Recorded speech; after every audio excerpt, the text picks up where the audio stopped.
A paz do Senhor, meus irmãos, tudo bem com você? Que bom que você está aqui, esse é o canal Texto Áureo, seja muito bem-vindo. A lição de hoje é a lição 4, Elias e os profetas de Azerá e Baal. Lembrar aos irmãos que nós estamos estudando essa revista que está aparecendo no vídeo, é a revista Lições Bíblicas da CPAD, que traz por título O Plano de Deus para Israel em meio à infidelidade da nação. No texto áureo de hoje nós temos lá: então caiu fogo do Senhor e consumiu o holocausto, e a lenha, e as pedras, e o pó, e ainda lambeu a água que estava no rego. 1 Reis 18:38. Irmãos, nós precisamos, para essa aula, o professor precisa estar preparado, porque é uma aula extensa, que eu digo, tem muito assunto. E eu sei que na maioria das igrejas tem pouco tempo, então o professor precisa estar preparado, ler 1 Reis 18, ler o capítulo 18, ler o capítulo 19. É muito importante o professor estar por dentro desse contexto. É necessário o professor ver tudo que a Bíblia diz sobre o que está acontecendo. Nós vamos estudar então, o que nós vamos estudar está ali contido em 1 Reis 18, e 19. Eu já quero pedir perdão que às vezes eu confundo e acabo falando 1 Reis, mas vamos lembrar os irmãos aqui que o correto é 1 Reis, ou seja, o primeiro livro dos 6, o segundo livro dos 6, e aí nós vamos então para a nossa verdade prática que traz lá: o Senhor sustenta com sua forte mão todos os que estão dispostos a proclamar a verdade de que Ele é o único digno de adoração. Irmãos, esta aula está tremenda, porque nós vamos falar de diversos assuntos. No primeiro tópico, nós vamos salientar que é necessário e urgente enfrentar o pecado, assim como Elias enfrentou. Teve ali um confronto com aquela idolatria, com os profetas de Baal, de Azerá, com Acabe, Jezabel. E no segundo tópico nós vamos relatar que Deus responde às nossas súplicas quando clamamos ao Senhor com fé. Quando nós estamos fazendo a vontade de Deus, com certeza o Senhor ouve e responde às nossas súplicas. E o terceiro ponto, nós vamos destacar as fragilidades do ser humano. Claro, nós vamos falar das fragilidades do profeta Elias naquela ocasião em que ele foi para a caverna. Mas eu peço que você fique aqui com a gente até o final. A lição está extraordinária, a lição maravilhosa. Tem muitos pontos a ressaltarem, tem muitas observações que nós queremos fazer aqui com os professores.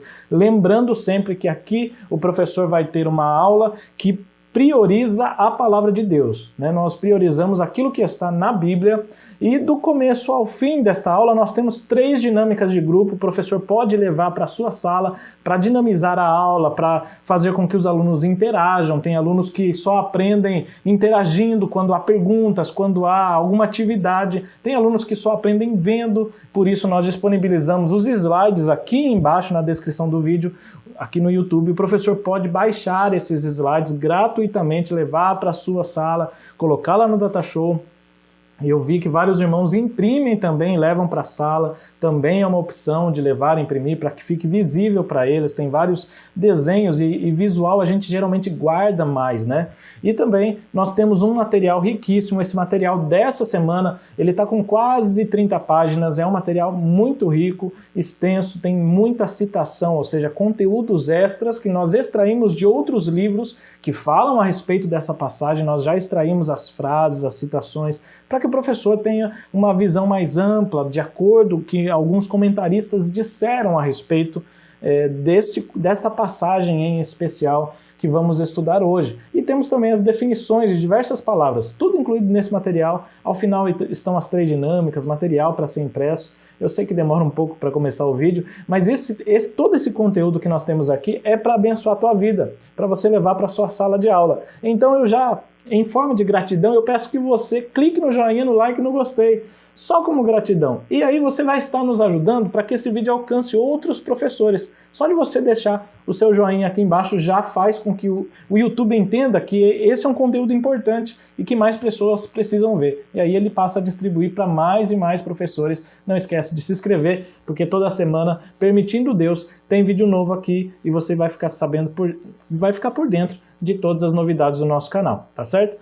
No decorrer da aula nós temos mais aviso, mas vamos já para o primeiro ponto que eu quero deixar aqui, que é o ponto central da lição, o comentarista da nossa lição deixa lá como ponto central o seguinte: o Senhor sempre intervém a nosso favor diante das adversidades. E o que eu quero ressaltar desse ponto central é o seguinte, é que Deus, ele intervém na história e ele não é um Deus parado. O nosso Deus é um Deus vivo e ele cuida dos seus. Saiba disso, você que está talvez passando por um momento de dificuldade, um momento difícil de sua vida, o Senhor não se esquece dos seus filhos. Né? Lá está na Bíblia registrado em Isaías, pode uma mãe esquecer-se de um filho seu, mas todavia, mesmo que essa se esquecesse, todavia o Senhor não se esquece de ti, o Senhor não nos esquece de nós, ele é um Deus vivo, e a memória de Deus ela é extraordinária, ele não esquece de nenhum dos filhos seus, e não só ele se lembra, como ele age em favor daqueles que esperam nele. Então a aula de hoje ela é tremenda, vamos falar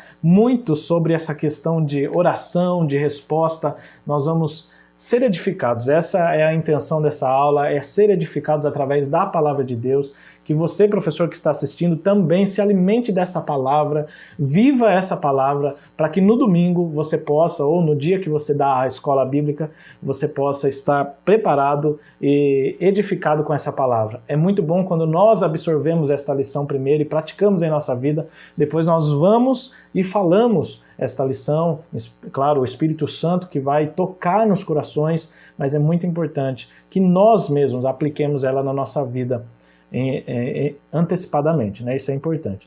Eu quero pedir as minhas desculpas aos professores, nós estamos postando hoje, o dia que eu estou gravando é uma quinta-feira, nós já estamos um pouco atrasados na lição, nós costumávamos postar no domingo, depois na segunda, e vai surgindo algumas dificuldades surgiram e nós tivemos que gravar hoje, é quinta-feira. Eu não sei o dia que você está assistindo, mas eu peço perdão por não termos disponibilizado antes. Mas ainda dá tempo, né, para o professor estudar, baixar o material, separa um tempinho aí, que essa é a forma que nós conseguimos ajudar aqui. Na introdução diz lá, Elias é um modelo de servo perseverante e fiel para todo cristão. Nós veremos como Elias desafiou corajosamente a idolatria em Israel. Nós veremos como Elias orava de uma forma simples, de um jeito simples, e como ele expôs a sua humanidade ao cair em desânimo. Elias, em um determinado momento, desanimou. Mas nós vamos deixar esse assunto, que ele é bem extenso, mas para o último tópico, e nós já vamos para o primeiro tópico. No primeiro tópico tem lá o desafio no Monte Carmelo. O primeiro subtópico trata do zelo de Elias, o pôs diante de um confronto. Eu quero aqui, antes de nós entrarmos nesse subtópico, comentar o contexto. Os irmãos vão lembrar da aula passada, se você não viu, nós temos aqui a lição 3, muito importante também, você pode voltar a assistir. Nós falamos a respeito de que Acabe casou-se com Jezabel, Jezabel idólatra, então Acabe comete aí vários pecados, e Acabe passa também a adorar ao Deus da sua esposa, agora a sua esposa Jezabel, e eles adoram a Baal, adoram a Zerá, adoram outros deuses, e Jezabel não bastasse, ela era uma devota, ela ainda sustentava profetas dessa falsa divindade. Ela sustentava em seu palácio, sustentava com comida esses profetas. Pois bem, enquanto a idolatria estava se espalhando em Israel, a liderança estava sendo idólatra e o povo também continuou sendo idólatra, muitos deles. Deus levanta um homem chamado Elias, que veio de Tisbe, um profeta, e ele vem, e na Bíblia nós vemos o surgimento dele já direto falando com o rei. E ali imagino eu que ele aponta o dedo para o rei e fala, olha, não vai haver chuva durante estes anos até que eu volte aqui para falar que vai chover. E ele veio dessa forma e a reação de Acabe nós não vemos a princípio, mas podemos dizer que talvez Acabe olha e quem sabe ignora ou talvez fique assustado, mas o interessante é o seguinte, nós entendemos o contexto, que o povo de Israel e todos os outros povos vizinhos que adoravam Baal, a palavra Baal quer dizer Senhor, aquele que é dono, que é proprietário de algo, quer dizer que é alguém que é poderoso, então a palavra Baal quer dizer isso. E as pessoas que adoravam Baal acreditavam que Baal era o Deus que fazia, que mandava na chuva, que dava fertilidade nos campos, sabe, que fazia abundância de mantimentos nos campos, nas roças. Era Baal quem dominava a chuva, quem dominava as estações. Então eles acreditavam que Baal era responsável por isso, pela prosperidade daquela questão do campo. Ou seja, naquela época o campo era a principal sobrevivência da nação. Então eles acreditavam que Baal era o responsável pela chuva, era o responsável pela tempestade, e aí vai de acordo com as culturas vizinhas. Isso é interessante porque quando Elias chega e fala que vai haver seca, Elias, que é servo do Deus Altíssimo, estava desafiando a eles: olha, se vocês quiserem pedir para Baal, pode pedir, porque eu estou falando. O que Deus me mandou falar foi isso, não vai chover. E não tinha Baal. Na verdade, Baal nem existia, uma invencionice humana. Mas não tinha Baal para onde eles podiam buscar água, porque não choveu. Parou de chover. E nós vemos que Elias, Deus pede para ele se esconder e ir no ribeiro de Querite. Ele vai lá e Deus alimenta ele através de corvos que trazem pão, que trazem carne para ele. E ele é alimentado até que aquele ribeiro também seca. E depois que o ribeiro seca, Deus o manda para Sarepta, fora do país, para uma viúva. E Deus falou: olha, já preparei a viúva para te sustentar lá. Quando chega lá, na verdade, a viúva está passando necessidade. E Deus fez uma preparação dos dois lados, porque Deus usou a viúva para suprir a necessidade de Elias, para alimentar Elias, e Deus usou Elias para alimentar a viúva. Então, os planos de Deus, eles sempre vão dar certo. Nada está errado nos planos de Deus. Deus sempre está no controle da situação. Deus estava no controle daquela seca. Deus queria que Israel voltasse o seu coração para ele. E por isso Deus estava mostrando: olha, não existe Baal, gente. Vocês estão crendo num Deus errado. Vocês inventaram alguma coisa para seu bel prazer. Porque Baal não exigia santidade, pelo contrário, havia cultos de Baal em que haviam relações sexuais, em que haviam prostitutos, e entre tantas outras coisas horrendas, que nem é lícito falar num vídeo como esse, o que acontecia nesses cultos de Baal. Então eles acharam um Deus que era bom para eles, inventaram histórias e começaram a acreditar naquilo. Isso é idolatria. E Deus queria falar: olha, vocês acreditaram em algo que está totalmente errado. E Deus, com a sua graça, manda a seca. Olha que coisa interessante. Porque Deus manda a seca para fazer eles voltar ao caminho correto. Deus não manda a seca como uma forma de punição. Claro, pode ser também. Mas a graça de Deus estava presente, chamando a atenção do povo: olha, voltem para mim, porque eu tenho chuva para vocês. E Deus já havia falado através de Moisés que quando o povo se desviasse dos caminhos do Senhor, Deus iria reter as chuvas. Então já estava dito, mas o povo havia se esquecido. Esse é o contexto da história que nós vamos comentar hoje. Ele é fato, aconteceu, está na Bíblia, e nós vamos comentar isso aqui. Então, depois de 3 anos, ou seja, ao 3º ano, nós vamos ver ali no capítulo 18 do primeiro livro de Reis. Ao 3º ano, Deus fala para Elias: olha, sai daí de Sarepta, de onde você está, e vai se encontrar com Acabe. E aí Elias obedece, irmãos. Elias é obediente. Elias, ele não tinha aquele temor do homem. Ele tinha temor a Deus, mas não temor de medo, temor de respeito. Quando Deus falava, ele cumpria. Não é como nós, às vezes, relutamos em fazer a vontade de Deus. Deus chamou para uma obra e você fica insistindo em falar e achando desculpa. Ah, mas agora não vai dar, porque agora eu tenho que fazer isso. Não, mas agora não vai ter jeito, porque surgiu isso aqui, então eu preciso...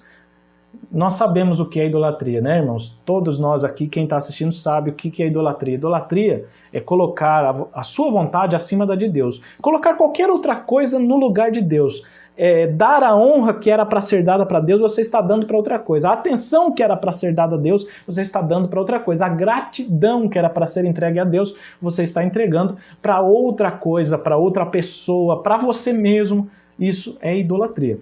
Mas Elias não era dessa forma. Elias era um homem humilde, um homem de Deus, um homem, além de ter a humildade, ele tinha ousadia e coragem para fazer a vontade do Senhor, sem titubear, sem vacilar, e ele sai e vai ao encontro. No caminho ele encontra com Obadias, um dos servos do rei, e esse servo, ele, além de ser um dos servos do rei, na verdade ele era um servo de Deus, pois alimentou profetas. Enquanto Jezabel queria matar os profetas do Senhor, esse Obadias escondeu alguns profetas e os alimentou, manteve vivo eles. E aí Elias fala, olha, vai lá e fala para Acabe que eu estou aqui, para ele vir me encontrar. E aí o Obadias fala, mas Senhor, como que eu faço um negócio desse? Como que o Senhor me pede isso?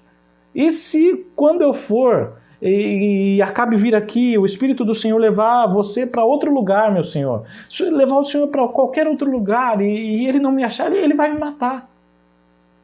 E aí Obadias conta de que Acabe já tinha mandado procurar em todos os lugares de Israel, e não só em Israel, nos países vizinhos, procurar Elias para o matar.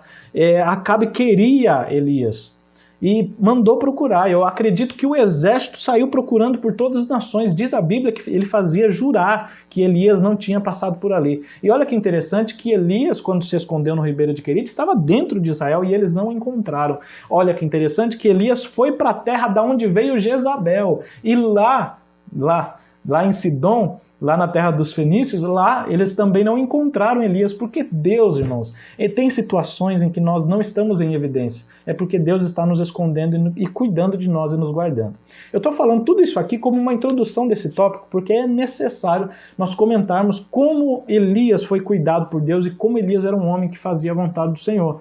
Elias, ele vai encontrar-se com Acabe, e Acabe vem ao encontro de Elias também, depois que Obadias vai e avisa ele. Quando encontra, tem aquele encontro, podemos dizer assim, épico, porque Acabe chega para Elias, aponta o dedo e fala, és tu o perturbador de Israel? E aí Elias responde, acredito que com muita tranquilidade, mas com muita autoridade de Deus, fala, olha, eu não tenho perturbado Israel, mas quem tem perturbado a casa de Israel, a nação de Israel, é o Senhor e sua esposa, que tem ido atrás de ídolos e tem feito o povo ir também atrás desses ídolos. Eu não sou perturbador, quem está perturbando é você. Com muita ousadia, com muita coragem. E aí, devido a essa apostasia do povo e a falta de liderança espiritual do rei Acabe, Elias viu-se na condição de lançar um grande desafio diante de todos. Mas lembrando que quando Elias se vê, o comentarista diz, Elias viu-se na condição de lançar, Elias está fazendo a vontade de Deus. A gente não vê as orações de Elias na Bíblia todas registradas. Mas Elias, com toda certeza, era um homem de oração. Porque conforme vemos registrado em Tiago, lá diz que Elias orou e Deus fez secar, Deus fez não chover mais. E depois Elias ora novamente e chove. Ou seja, nós sabemos que Elias era um homem de oração, que para tudo que ele iria fazer, ele orava. E obviamente que para propor esse desafio, ele orou e Deus falou com ele para propor esse desafio. Então, ele mandou chamar os profetas de Baal e lhes incitou dizendo, o Deus que responder por fogo, esse será Deus. É linda essa passagem, 1 Reis 18, 1 Reis 18 e 24 diz lá, então invocai o nome do vosso Deus e eu invocarei o nome do Senhor. E há de ser que o Deus que responder por fogo, esse será Deus. E todo o povo respondeu e disse, é boa essa palavra. Olha que interessante, no encontro com Elias com Acabe, Elias diz a Acabe, olha, vamos fazer o seguinte, manda chamar todo o povo de Israel e manda chamar os teus profetas, sustentado lá pela tua esposa, lá no cume do Carmelo, vamos lá bem no alto do Monte Carmelo, vamos lá no Monte Carmelo, é depois que Elias vai dar o desafio. É bem interessante nós notarmos isso. Mas o que nós já comentamos a respeito é que se Baal era o deus das colheitas, se Baal era o deus da chuva, das tempestades, Baal provavelmente poderia fazer cair um fogo, um raio, alguma coisa, né? Mas é interessante que o nosso Deus mostrou que Baal era falso. E, obviamente, o povo de Israel já sabia que Deus era verdadeiro, mas eles estavam buscando as suas próprias vontades, os seus próprios desejos, e Deus queria trazer o coração deles de volta. Por isso, Deus coloca Elias, e Elias fez esse confronto, esse desafio, falando Deus que responder com fogo, esse será Deus, em função de uma pergunta sem resposta que ele lançou antes. Elias diz, quando o povo se reúne no monte, quando os profetas também se reúnem ali no monte, Elias chegou a todo o povo e disse, até quando cocheareis entre dois pensamentos? Se o Senhor é Deus, seguiu. Se é Baal, então segue a Baal. Porém o povo não lhe respondeu nada.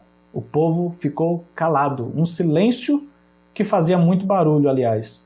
Por quê? Olha, irmão, se nós pararmos para notar, o povo de Israel estava cultuando a Deus, ora cultuava a Deus, ora cultuava Baal. Então eles acreditavam que eles estavam fazendo a coisa certa. Ana, vamos cultuar um pouquinho a Deus aqui, e agora a gente cultua um pouco a Baal e fica tudo certo, e aí a gente reparte a nossa adoração. Mas aí Elias ele dá um desafio e já coloca essa atitude, já mostrando para eles que não era algo correto. Elias fala, olha, vocês estão cocheando, ou seja, vocês estão oscilando. A palavra cochear quer dizer manquejar, ou seja, vocês estão ora aqui, ora ali, ora aqui, ora ali, vocês não sabem o que vocês querem, vocês precisam escolher um. Quem é o Deus que merece adoração? Quem é o Deus Todo-Poderoso? Se é o Senhor nosso Deus, seguia ele. Se é Baal, seguiu Baal. Mas vocês não podem ficar desse jeito, adorando esse sincretismo, nós chamamos sincretismo, quando a pessoa mistura tudo ali, quer adorar a Deus e já quer adorar não sei o quê, já envolve com espiritismo, envolve com magia, já envolve com não sei o quê. Não, irmãos. Deus deseja de nós exclusividade. Nós somos dele. A santificação é a separação de todas as coisas, de tudo o resto.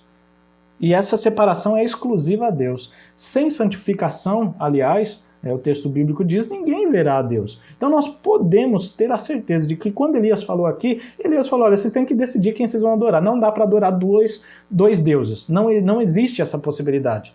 Ou vocês adoram um, ou vocês adoram outro. Se vocês estão adorando os dois, na verdade a Deus vocês não estão adorando, que isso desagrada a ele. Eu vou deixar aqui uma citação da Bíblia de Estudo NVI que diz, Elias colocou uma escolha nítida diante do povo. Seu intuito era criar um forte contraste entre a adoração ao Senhor e o culto a Baal, a fim de eliminar a ideia apóstata de que as duas deidades pudessem ser cultuadas de modo sincretista, de modo que fosse junto, misturado. Não, Deus não aceita dividir a sua glória com ninguém. A glória é de Deus. O poder é de Deus. A nossa adoração deve ser toda para Deus. Se você só dá um pouquinho da sua adoração para Deus, eu digo que você está perdendo seu tempo. Porque o nosso Deus exige a adoração completa, o seu coração por completo, a sua vida por completa. O povo não teve resposta, ficou em silêncio. E esse silêncio que o povo ficou, ou seja, demonstrou que eles, na verdade, não queriam mudar, não. Porque se quisessem mudar, ele falou, não, olha, nós vamos abandonar tudo agora, vamos seguir a Deus, porque, olha, se nós lembrarmos o que Deus já fez, o que Deus é na nossa vida, nós vamos abandonar. Mas, de repente, houve-se aquele silêncio. E parece que o povo... eu não diria que o povo estava em dúvida sobre quem de fato era Deus. Eu diria que o povo estava em dúvida se eles iriam abandonar as práticas que satisfaziam os seus desejos pecaminosos. Eles talvez pensaram ali, mas se eu adorar só a Deus, eu vou ter que me santificar, porque eu não vou poder mais praticar isso, praticar aquilo. Talvez pensou assim.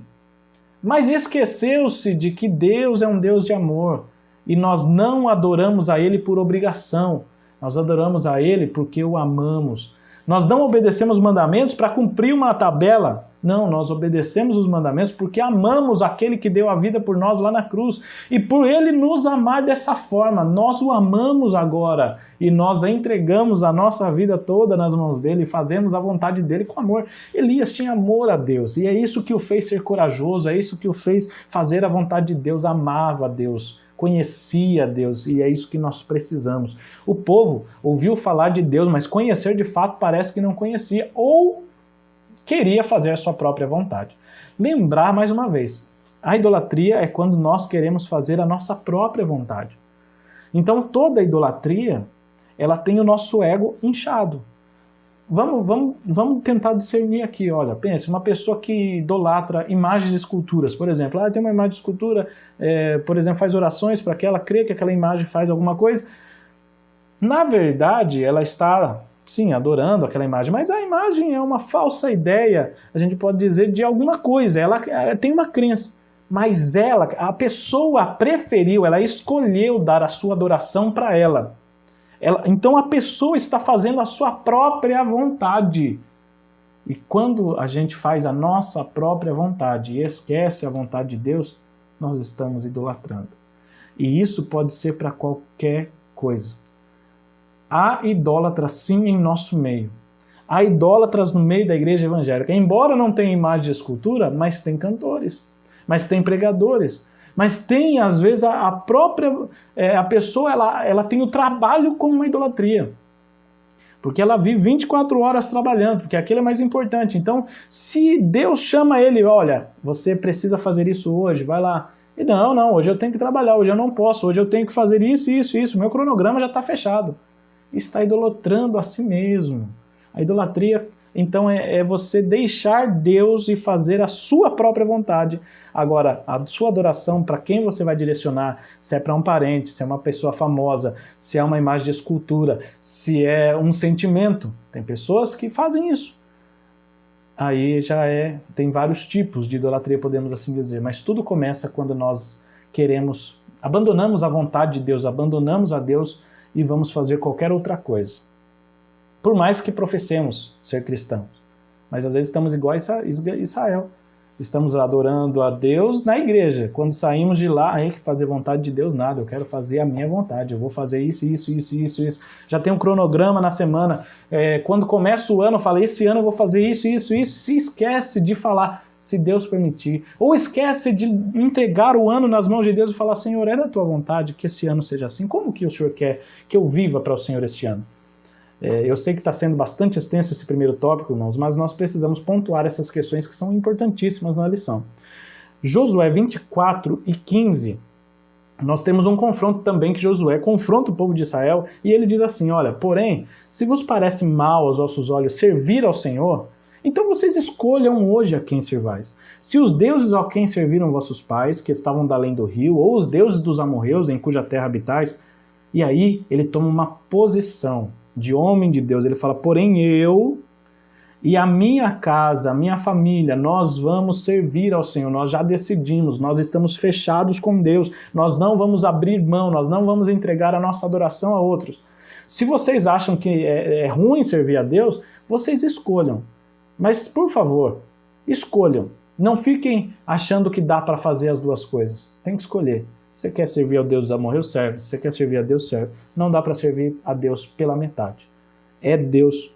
Nós escolhemos Deus. Eu e a minha família escolhemos Deus. E você aí, professor, e a sua família já escolheu Deus. Leve esse desafio para a sua classe. Leve esse versículo, Josué 24:15, maravilhoso para esse momento de confronto.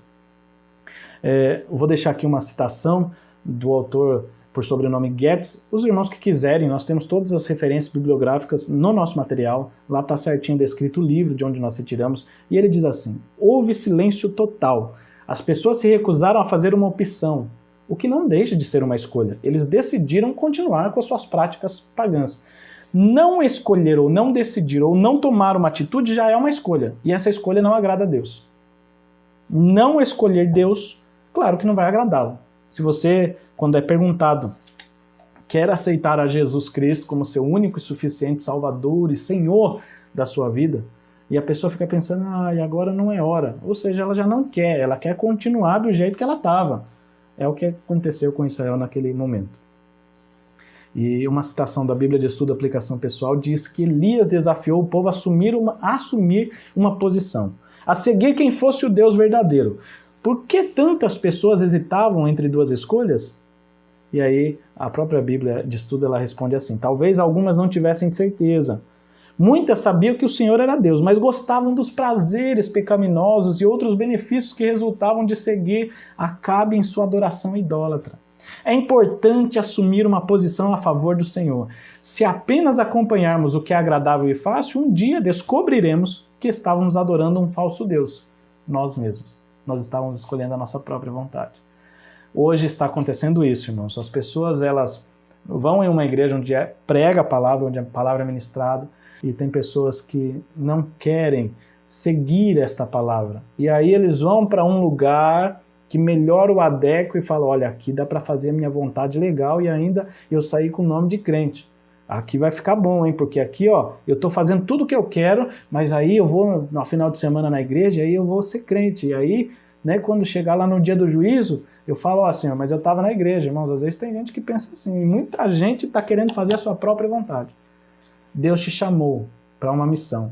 Deus me chamou, Deus chamou você para uma missão. Deus tem algo especial na nossa vida. E o importante de saber de tudo isso é que nós precisamos alinhar a nossa vontade para que ela fique alinhada com a vontade de Deus. Nós precisamos saber qual é a vontade de Deus e cumpri-la. Na aula passada nós falamos que nós dissemos que nós devemos estar no centro da vontade de Deus, mas na verdade, o real, e aqui eu me desculpo, porque na verdade, a realidade que nós devemos estar é que Deus, a vontade de Deus, nós devemos tê-la como centro de nossa vida.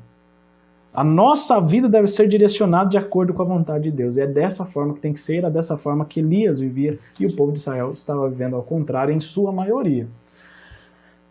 A Bíblia Brasileira de Estudo diz que Israel encontra-se em um momento decisivo. Elias apresentou um desafio ao povo. Os israelitas tinham conhecimento do passado e da atuação de Deus na sua história, mas agora eles viviam um sincretismo religioso. Essa palavra ela está sendo muito usada, porque o povo queria misturar as coisas ali. O Senhor, nosso Deus, ele jamais aceita um coração dividido. O povo teria que escolher entre o verdadeiro Deus e o falso, que era Baal. A mesma questão é apresentada hoje aos cristãos. Deus não quer um coração pela metade. Deus não quer ninguém em cima do muro. Ou é, ou não é. Dedicar somente uma parte de nossa vida a Ele é o mesmo que rejeitá-lo. Se você não dedicou toda a sua vida a Ele, se você não entregou todo o controle de sua vida a Ele, você está o rejeitando. É forte essa palavra, mas é exatamente dessa forma. Não existe crente pela metade. Porque crer até os demônios creem e estremece, diz a palavra de Deus lá em Tiago. Mas aquele que faz a vontade de Deus, essa é outra história. Fazer a vontade de Deus é se entregar por completo. E como diz o apóstolo Paulo, não vivo mais eu, mas Cristo vive em mim. Isso é maravilhoso. O segundo subtópico trata do problema de não saber a quem adorar. E esse triste dilema espiritual se faz sempre presente todas as vezes que o povo de Deus se envolve com a idolatria. Um dilema de não saber quem adorar, para quem entregar a minha adoração. Deuteronômio 30:19 tem algo importante. Leva esse versículo para a classe, nós temos aqui no nosso material, temos no nosso site. Se você não conheceu ainda, tem bastante irmão acessando lá, eu estou muito feliz com isso, que tem ajudado muitos irmãos. Tem irmãos que estão levando para a Escola Bíblica Dominical, né, acessa o site em casa e leva o tablet, o celular, já pronto, tem ali um resumo da lição, tem essas citações que estamos dizendo, né, tem tudo ali para o professor levar. E tem esse versículo aqui registrado, que se você quiser marcar, pode marcar, ou pode ver lá no nosso site, no Facebook, no Instagram também. Os céus e a terra tomam hoje por testemunhas contra ti, que te tenho proposto a vida e a morte, a bênção e a maldição. E aí Deus dá um conselho, olha, escolhe, pois, a vida, para que vivas tu e a tua semente, Deuteronômio 30:19. Deus sempre dá o direito de escolha, irmãos. Porque Deus não está forçando ninguém a nada, Deus não nos fez robô, Deus não nos predestinou a ponto de falar, esse aqui vai nascer e vai para o inferno, esse aqui vai nascer e vai para o céu. Não, Deus nos criou e nos deu o livre-arbítrio para que nós escolhêssemos. Então ele põe aqui a bênção e a maldição, você escolhe. Agora, muita gente não entende que o nosso Deus, ele é onisciente, então ele já sabe qual escolha você vai fazer. Por isso ele já sabe que lá no final da sua vida, qual escolha você vai estar, em qual caminho você vai estar, Deus já sabe. Porém, ele não força ninguém a nada, ele oferece. E ele ainda dá conselho, ele falou, olha, aqui está a bênção e a maldição, está a vida e a morte, mas viu, escolhe pois a bênção, escolhe a vida para que você viva. Deus ainda nos dá conselho, porque Deus é cheio de graça e de misericórdia. Deus, ele é maravilhoso. Os que adoram ídolos não conseguem ver isso, não conseguem ver o verdadeiro amor e o cuidado de Deus, e por isso eles vão embora, deixam, abandonam o caminho do Senhor. Esses pretensos deuses, esses deuses que não são deuses, na verdade, não passam de ilusão inventada pelo homem. Salmo 135:18 diz lá, os ídolos das nações são prata e ouro, obra das mãos dos homens. Tem boca, mas não falam, tem olhos e não veem, tem ouvidos, mas não ouvem. Nem há respiro algum na sua boca. Semelhante a eles se tornem os que o fazem. E todos os que confiam nesses falsos deuses se tornam da mesma forma, né?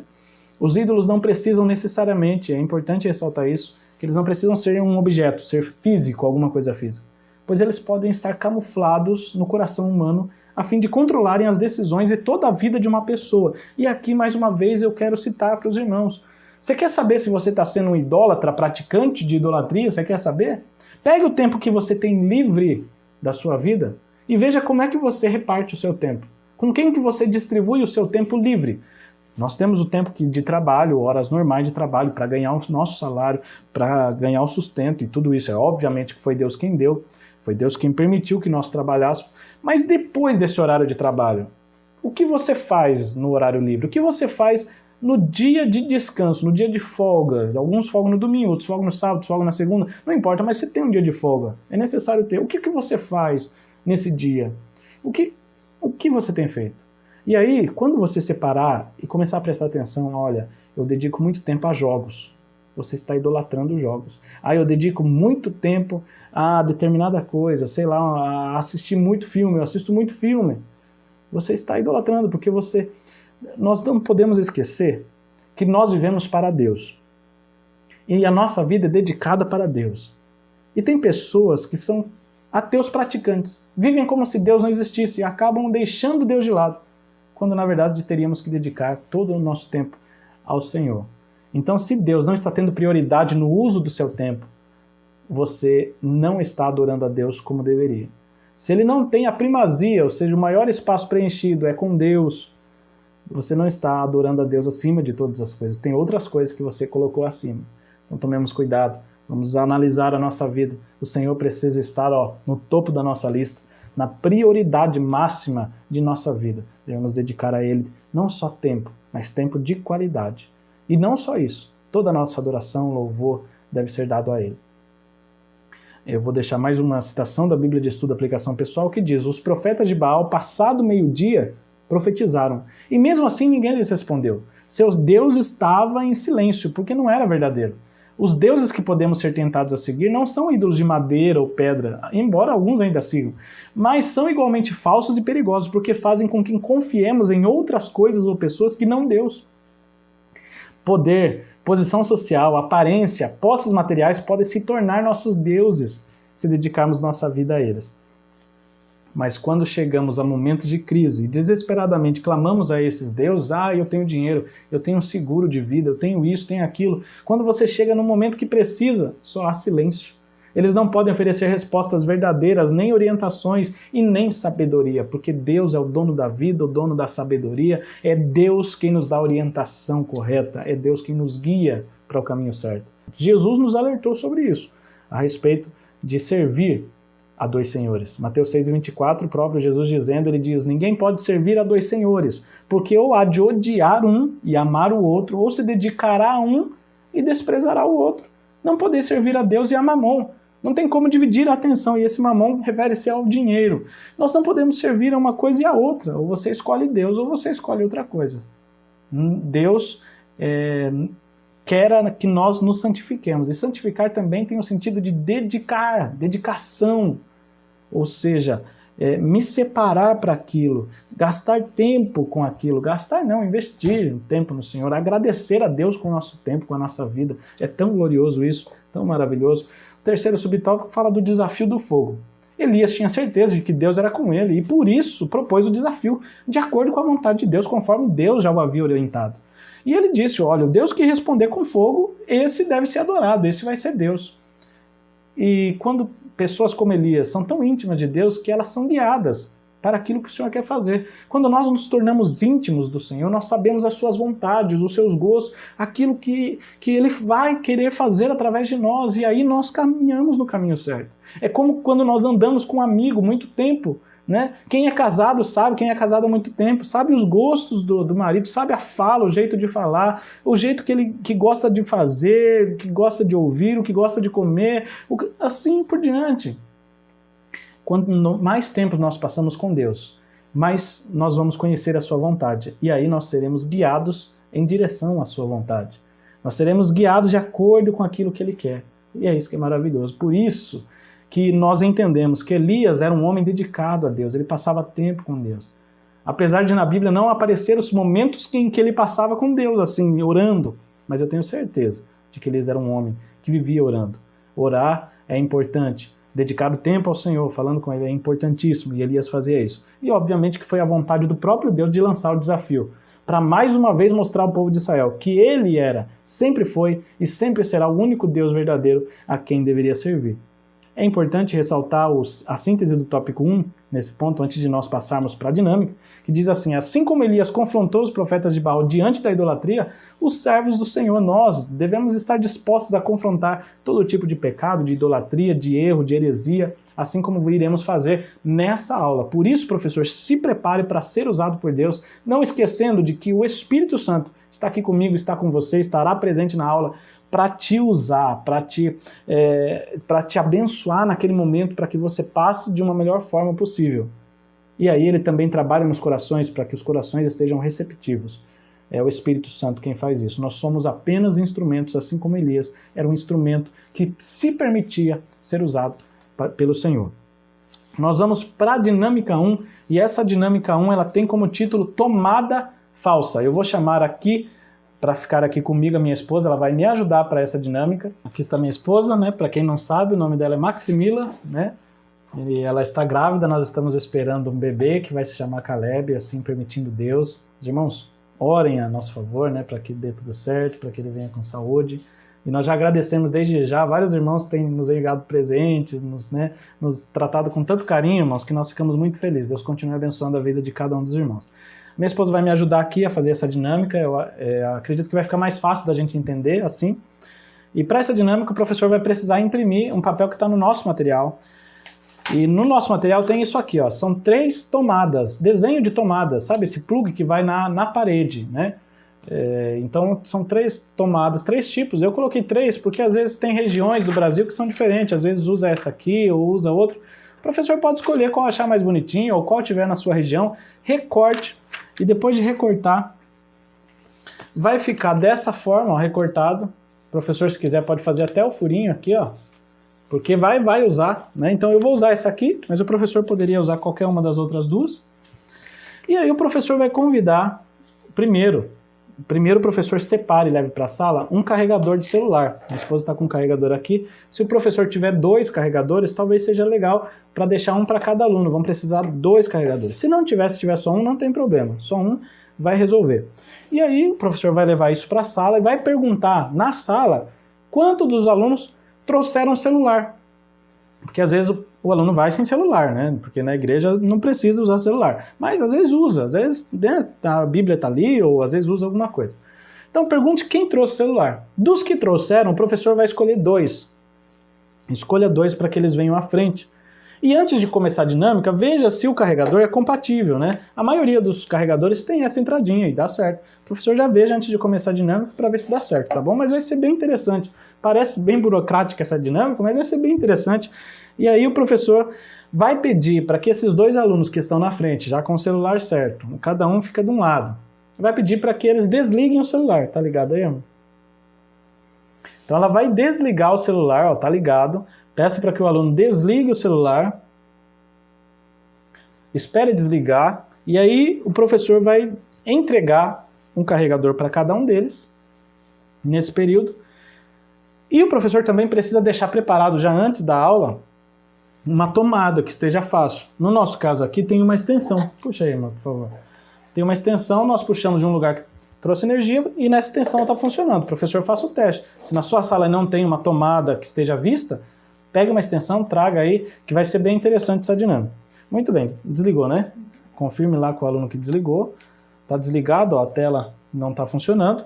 E aí o professor vai fazer o quê? O professor vai entregar essa tomada para esse aluno. E vai pedir para que o aluno carregue o seu celular nessa tomada. Irmão, parece ridículo, né? Parece. E é essa a impressão que é para causar. Então eu vou entregar e aqui a minha esposa ela tem a missão de carregar o celular com essa tomada. É essa a missão. Ah, não esqueça de pedir para eles já deixarem antes o celular conectado no carregador, como o dela já está aqui antes, ó. Já estava conectado. Peço para o outro aluno também conectar. E aí ela vai... Olha lá, ela conectou, mas o celular não mexeu. Continua assim. Levante para cima, ver se muda. E para baixo. Para o lado, para o outro. Balança. Não mexe, gente. Entendeu? Não tá funcionando. Pode ser que vão dar risada, mas sabe o que representa isso? Isso aqui, ó, esse cabo que está ligado aqui representa a adoração. O celular vai representar as pessoas, o povo de Israel. o rei Acabe, Jezabel, os profetas de Baal, porque eles, através da adoração, eles estavam ligados a um falso ídolo, ou a um ídolo, um falso Deus, que não tem poder nenhum, não tem energia elétrica aqui, não tem poder. É dessa forma. Então, aqui, no final do nosso material, nós temos a descrição das dinâmicas, e ali eu escrevo ali para o professor dizer que o carregador representa a oração e a adoração e a tomada falsa de papel representa a idolatria. Logo, mesmo o aluno conectando o carregador na tomada de papel, o celular continuou da mesma forma, sem acender da tela, sem carregar, não havia energia nenhuma, representando assim que mesmo os profetas de Baal e o povo de Israel adorando esses deuses, não havia resposta nenhuma manifestação, nenhum poder. Quando Elias falou, Deus que responder com fogo, eles começaram a clamar, mas olha, aconteceu isso aqui, nada. Não aconteceu nada. Eles pularam, eles subiram para cima, abaixaram, pisaram, gritaram, até se cortaram. Mas nada acontece, irmãos, porque é falso, é de papel, não funciona isso aqui, né? Parece algo assim, é uma piada, mas isso é um ídolo. Nós buscamos as coisas nos ídolos e esses ídolos não nos podem oferecer nada. Depois, o professor vai pedir para que o outro aluno, e esse outro aluno vai representar Elias, vai representar os servos de Deus. Então esse outro aluno também vai estar com o seu celular desligado, vai estar com um outro carregador ou com o mesmo, não tem problema, já conectado aqui. E aí o professor vai pedir para ele ligar na tomada que tem energia, a real, a verdadeira. E aí vai ligar, ó. Minha esposa ligou, e aí o celular, ele vai, talvez se demorar um pouco, ó, ele acende sozinho, não apertei nada. Ele vai ligar, aí vai aparecer marca, vai aparecer que ele está carregando. Mas teve alguma coisa, aconteceu alguma coisa. Olha que interessante, está mostrando que está carregando. Olha que interessante. Depois, ó, como provavelmente o aluno vai acender a tela, então por isso que o professor precisa ter testado a tomada antes, né, vai que não acontece nada, precisa acender a tela indicando que está carregando. Comente que esse aluno então representa Elias, que a tomada com energia elétrica representa o nosso Deus e seu grandiosíssimo poder. E Deus, né, quando o aluno conectou isso na tomada, o celular acendeu. Representando assim que quando Elias orou ao Senhor, Deus enviou o fogo do céu, respondendo à sua oração, reafirmando à vista de todo o povo. Assim como todos os alunos viram acender a tela, na frente de todo o povo Deus respondeu, e representando o poder do nosso Deus e sua grande misericórdia para com a nação. Então Elias estava ligado a Deus, a fonte de energia, a fonte de vida, e é isso que é importante para nós. Ainda, o professor pode comentar, e no nosso material está descrito para o professor estudar, caso queira, vale ressaltar ainda que assim como o celular não é carregado quando conectado a uma tomada falsa, assim também não temos vida verdadeira, muito menos vida eterna, quando estamos conectados à idolatria, seja ela através de objetos, imagens de escultura, pessoas ou até mesmo nosso próprio ego. Acrescente ainda que um celular, quando não é carregado com energia, ele vai deixar de funcionar, não tem mais bateria e vai se tornar inútil. Da mesma forma, quando recorremos à idolatria, nos separamos de Deus, ou seja, morremos espiritualmente e nos tornamos inúteis, deixando de servi-lo espiritualmente, e representando assim o que Jesus já havia nos alertado. Ninguém pode servir a dois senhores. Para finalizar, o professor pode comentar ainda que assim como uma tomada de papel não pode fazer nada, pois era um desenho, assim também os ídolos de Israel não passavam de invenção humana e não tinham poder nenhum. Somente o nosso Deus é todo-poderoso e é somente através de Cristo que recebemos a salvação. Amém, meus irmãos? Amém? Quero agradecer minha esposa aqui, depois ela volta na outra dinâmica. No segundo tópico, traz lá a oração de Elias. E aí vem para os primeiros subtópicos que fala dos preparativos de Elias. A primeira coisa que Elias fez foi reparar o altar do Senhor que estava quebrado.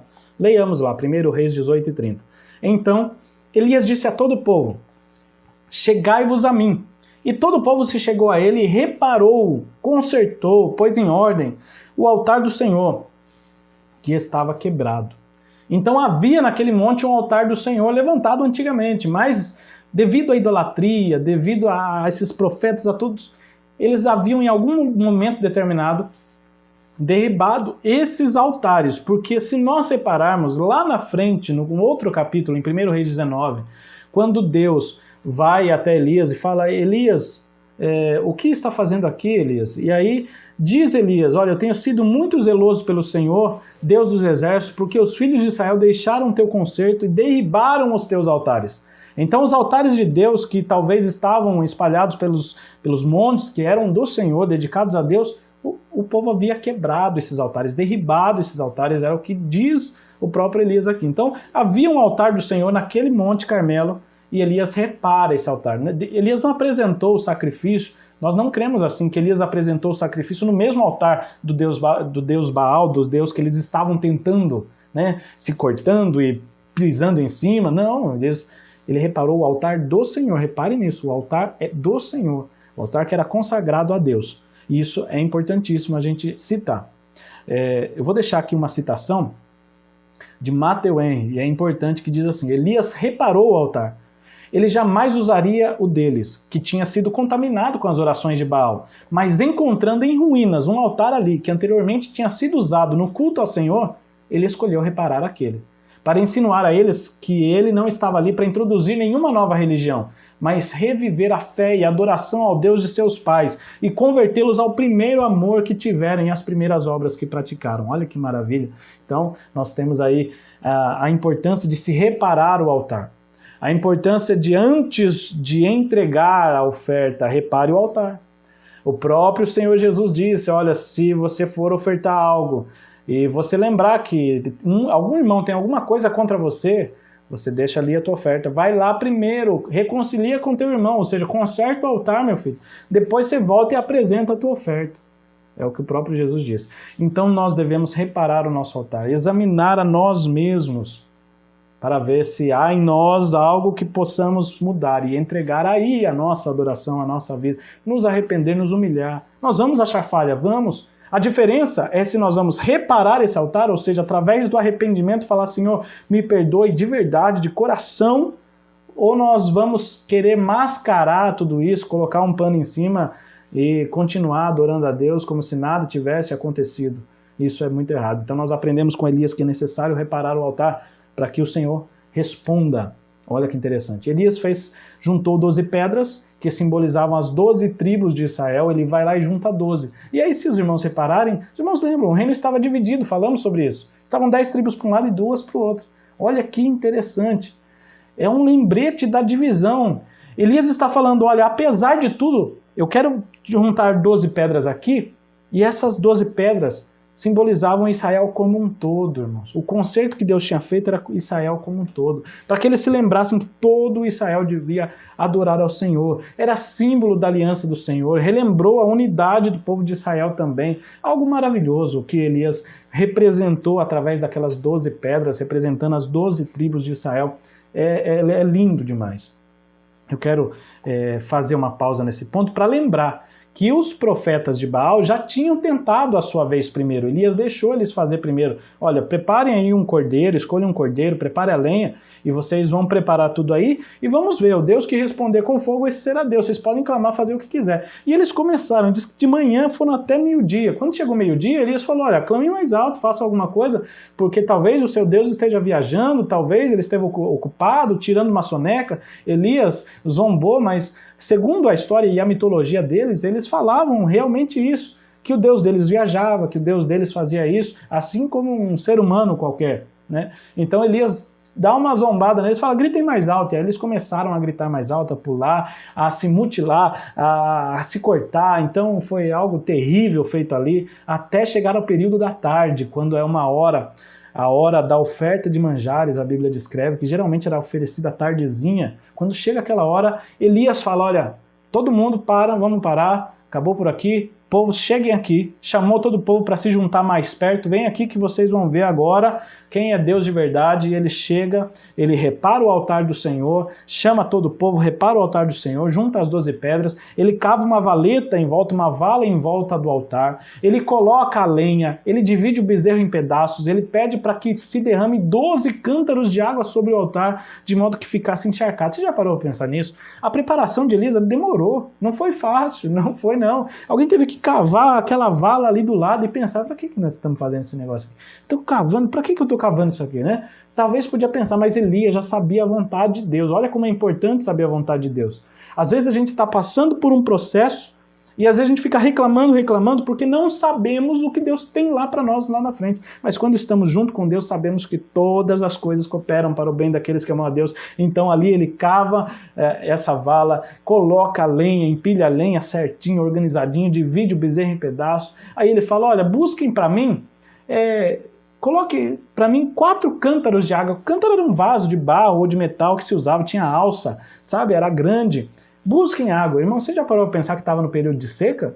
E aí Elias manda buscar água e joga água naquele altar e o povo tem que ir atrás de água e busca. Quando eles trazem 4, joga em cima aí, jogou em cima do novilho que estava ali, molhou a lenha, molhou as pedras, molhou a terra que estava em volta.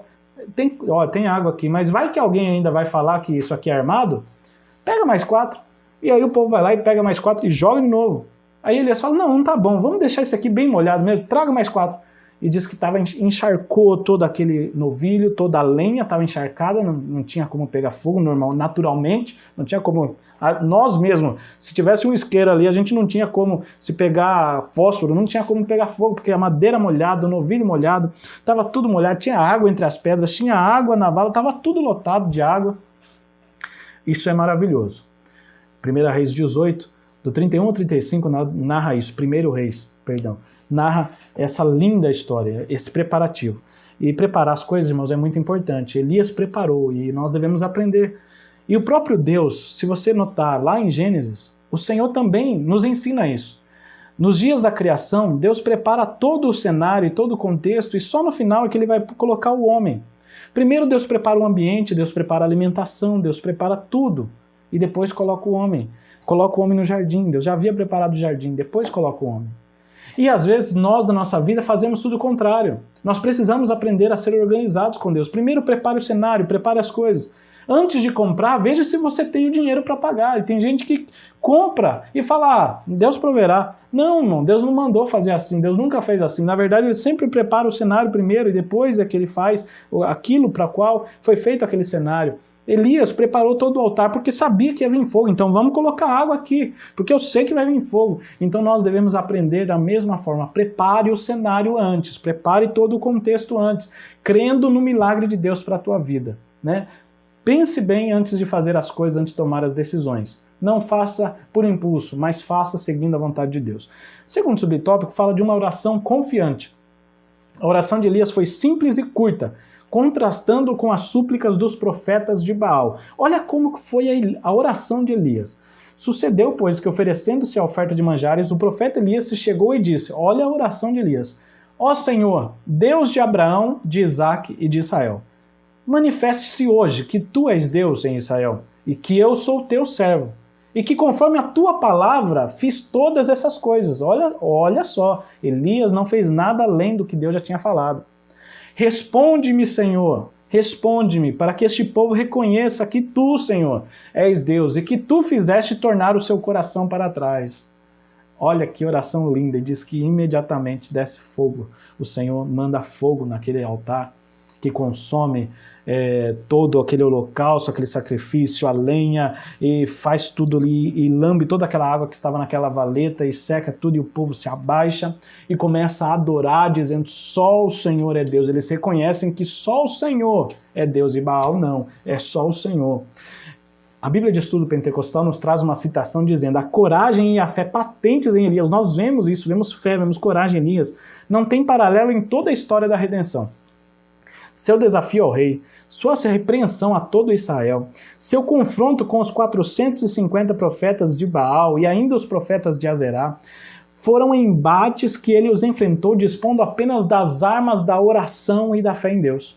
Vemos sua confiança em Deus na brevidade e simplicidade da sua oração, porque não é no muito falar, mas Elias, ele fez uma simples oração ali, mas ele tinha uma vida toda de oração, ele tinha uma vida toda de comunhão, e quando ele falou com Deus, ele já estava ligado com Deus, então ele já estava perto de Deus. É como quando a gente está perto de alguém. Imagine eu pedir alguma coisa para alguém que está a 100 metros aqui, e se eu falar assim, viu, me ajuda aí, essa pessoa não vai ouvir. Mas quando a pessoa está pertinho e falar, viu, me ajuda aqui, ela vai me ajudar porque ela está perto. Elias estava tão perto de Deus que não precisava falar muito, nem gritar. Ele estava perto de Deus e quando ele falou, Deus respondeu. Isso é comunhão com o Senhor. Olha que coisa linda. Para Deus responder não são necessárias cerimônias especiais, o culto da resposta, o culto disso, o culto daquilo, não. Nem sacrifícios ou mutilações, basta o exercício da fé no verdadeiro Deus, basta entregar a vida a Deus, basta ter comunhão com Deus, basta estar com o Senhor fazendo a sua vontade. A Bíblia de Estudo e Aplicação Pessoal diz que, como Elias, podemos ter fé de que o que quer que Deus nos ordene, Ele dará o que necessitamos para cumprir sua vontade. Se Deus te ordenou, irmãos, fica tranquilo, Ele dá os recursos. Tenha certeza disso, fica tranquilo, o Senhor não vai deixar você passar vergonha. Imagine o Elias fazia tudo aquilo sem saber que ia dar certo, e aí não vem fogo. Não, irmãos, quando você faz a vontade de Deus, tenha certeza que vai dar certo. Garanta somente que você está fazendo a vontade de Deus. Assim como Noé.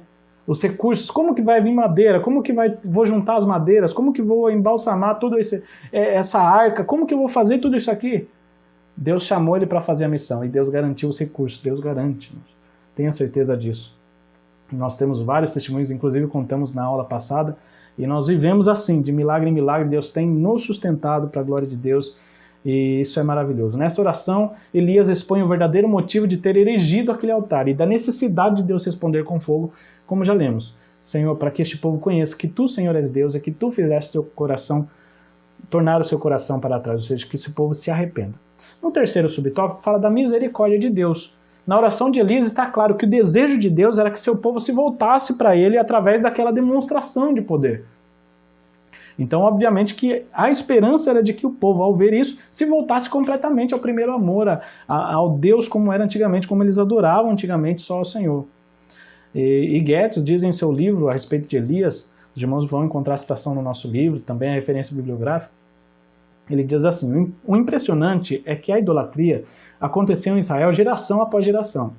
Mas ainda é mais impressionante que Deus, em sua misericórdia e paciência, continuamente procurou alcançar o seu povo. Era isso que o Senhor estava fazendo através do seu servo Elias no Monte Carmelo.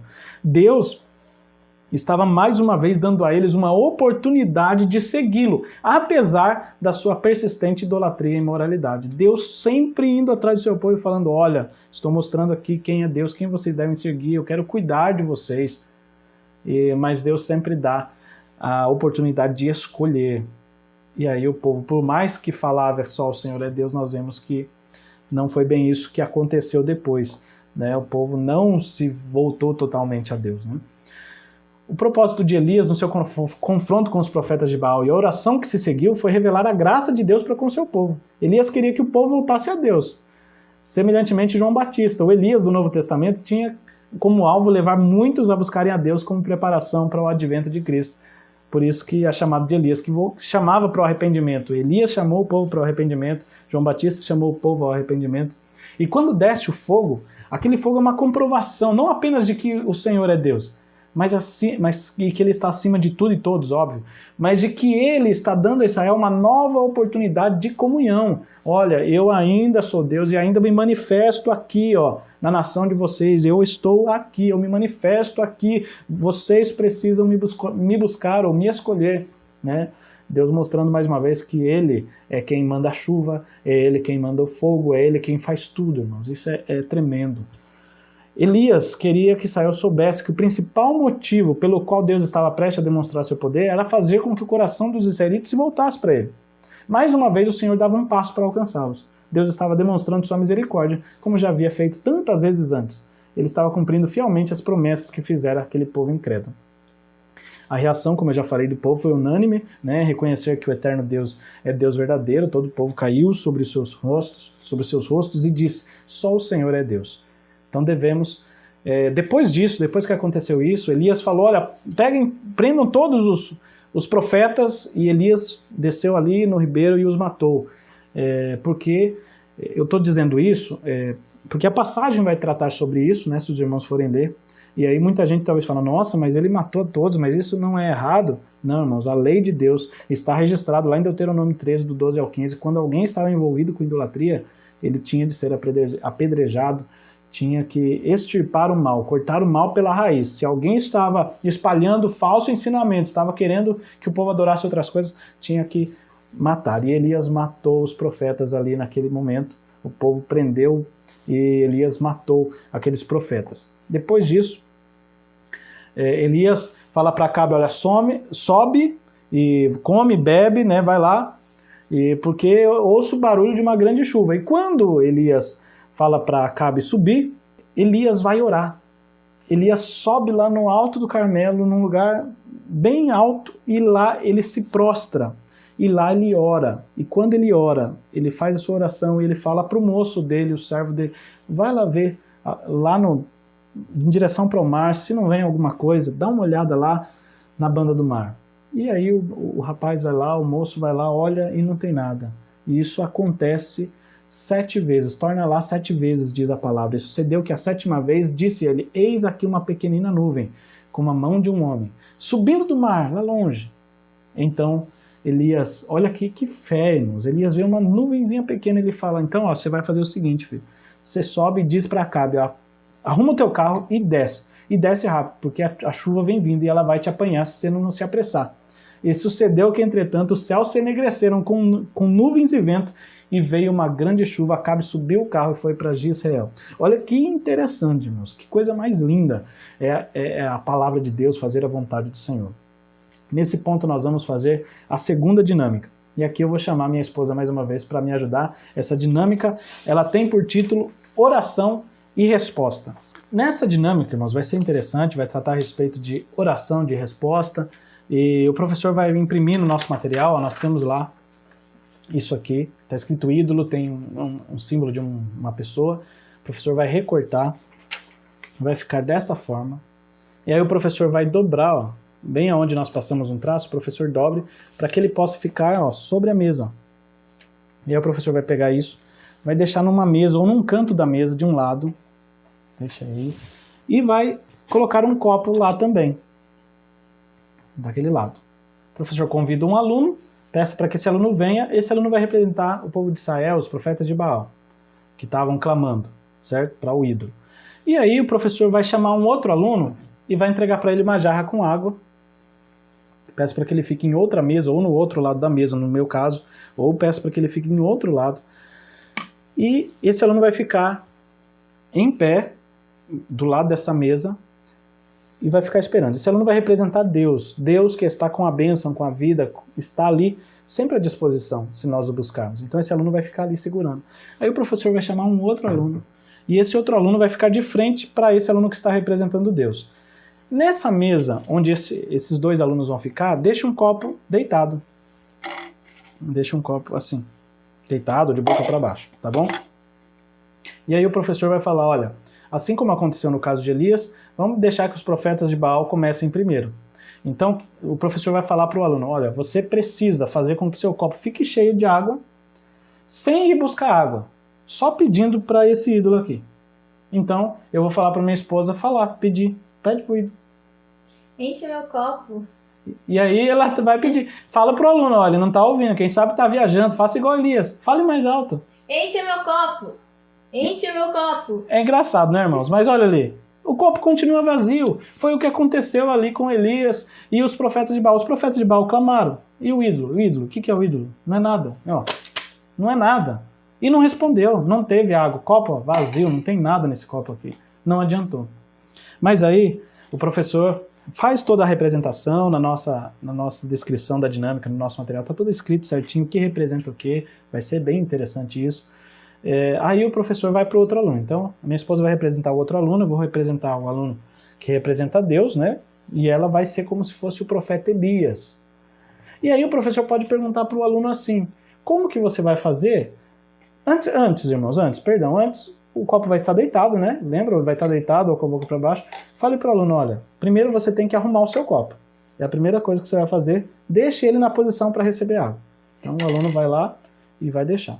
Demonstrando que Elias reparou o altar, que para o altar receber fogo tinha que estar arrumado, assim como o copo para receber água tem que estar na posição correta. Isso está feito, muito bem, está representado. Aí o professor pode perguntar para o aluno, como é que você pode encher o teu copo de água sem você ir buscar água e somente falando? Como é que você pode fazer isso? Aí o aluno vai pensar e vai falar assim, se ele não pensar, o professor dê a dica, olha, tem alguém com a garrafa na mão, peça para esse que está com a garrafa na mão que ele enche teu copo. Não é o mais óbvio. Mas se ele, às vezes, o aluno fica com vergonha de estar na frente, não vai saber falar. Então, dê a dica, fala, então peça. E aí ela vai pedir, peça. Enche meu copo. E aí eu vou encher o copo. Enquanto o aluno está enchendo o copo lá, o professor já pode dar a conclusão dessa dinâmica. E nós marcamos a conclusão aqui no papel. Ó. Eu vou ler aqui para os irmãos para ficar mais fácil. Olha lá, isso representará Elias orando, enquanto ela estava falando comigo, representa Elias orando e pedindo a Deus que respondesse com fogo. Aí o professor comenta assim, que também Deus respondeu imediatamente, assim como eu respondi aqui ao pedido dela, Deus respondeu imediatamente à oração de Elias e agiu de forma poderosa, enviando fogo do céu. E depois, quando Elias ora de novo, Deus envia chuva. Né? Olha que coisa tremenda, e respondeu com a chuva. Aí o professor pode concluir essa dinâmica dizendo, quando exercitamos a nossa fé e confiança no Senhor, Ele responde às nossas orações. Amém? Agradeço mais uma vez minha esposa, na dinâmica 3 ela volta. No terceiro tópico, nós temos lá Elias em Horebe. O primeiro subtópico fala dos feitos e a exaustão do profeta. Elias chegou à exaustão diante de tantos embates que enfrentou para fazer o povo de Deus retornar ao caminho. E nós vamos parar e pensar, refletir um pouco nessa questão do Elias desanimado. Porque depois que tudo isso acontece, olha só, Elias ele ficou quase os 3 anos lá com a viúva, né, de Sarepta, sendo sustentado por Deus, vivendo milagres ali. Elias ficou escondido um tempo lá no Ribeiro do Querite. Depois ele vai se encontrar com Acabe, tem todo esse confronto, ou seja, já havia passado uma seca. O povo de Israel já tinha visto Deus mandar fogo do céu, o Baal já tinha sido humilhado, ou seja, Deus já tinha mostrado que Baal não existia, o povo já teve a certeza.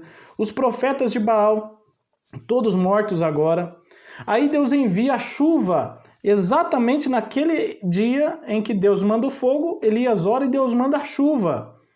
Olha só que coisa, tudo isso já havia acontecido, as manifestações de Deus, todos tinham visto que Deus, o nosso Deus é quem domina tudo.